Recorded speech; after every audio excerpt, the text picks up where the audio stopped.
guys, so today I would like to share to you about Houston Maritime Attorneys. We serve injured maritime workers nationwide, offices in Texas and Louisiana. Just like any other industry, seamen are at risk for suffering work-related injuries anytime they are on the clock. The courts recognize this and are continually working to protect injured seamen through general maritime law. Maritime law gives workers who have been injured offshore or in the maritime industry the chance to claim necessary compensation for any suffering of medical complication. General maritime law is the basis for all injuries sustained by seamen. It is important to have a comprehensive understanding of the general law before delving into the subsequent acts.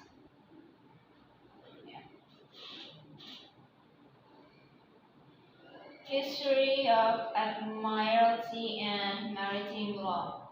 Maritime law, also referred to as Admiralty law, is nearly as old as the shipping industry itself and governs most accidents that occur on navigable waters. The law roots can be traced back to the unwritten customs of nautical behavior of the Egyptians and Greeks. However, the earliest formal codes were established around 900 BC on the great island of Rhodes. The original maritime laws and codes stemmed from the ancient customs and rules of shipping. For examples, the doctrine of general average, the concept that all sea cargo stakeholders, owners, shipper, etc., evenly share any damage or losses that may occur as a result of a voluntary sacrifice of part of the vessel or cargo to save the whole, can be traced back to the early shipping custom of the Rhodians. Concept of a separate legal authority regulating maritime issues was brought to the West by Eleanor of Aquitaine, who learned of the concept when she accompanied her first husband, King Louis VII of France, to the Mediterranean on the Second Crusade. The term Admiralty law came from the British Admiralty Court, who presided over maritime matters separately from England's common law courts. As the U.S. judicial system is based on the British system, amended Admiralty laws were gradually incorporated into our legal system soon after the Constitution was ratified. Though this is still based on industry standards and customs, maritime law is largely found in the U.S. Constitution, treaties, and international convention, federal statutes, the general maritime law, and other judicial decisions, administrative regulations, and customs. When does maritime law apply? Perhaps most obviously, maritime law applies to events that occur on high seas. In other words, accidents that happen beyond the territorial waters of any country. Furthermore, maritime law applies to the territorial sea, which are waters within 12 miles of the shore. However, the law's applicability becomes less clear further inland. Early in the United States history, maritime law did not apply to incidents that occurred within the body of the country and therefore excluded incidents involving the Great Lakes and non-tidal inland waterways. However, throughout the 19th century, this pollution eroded away. Maritime law is now applied to navigable waters.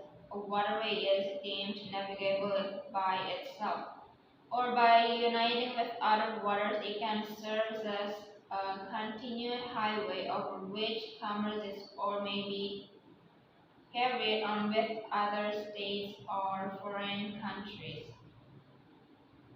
Consequently, if a body of water is completely landlocked within a single state, then it is not navigable for purposes of admiralty jurisdiction. However, a body of water doesn't need to flow between states to be deemed navigable.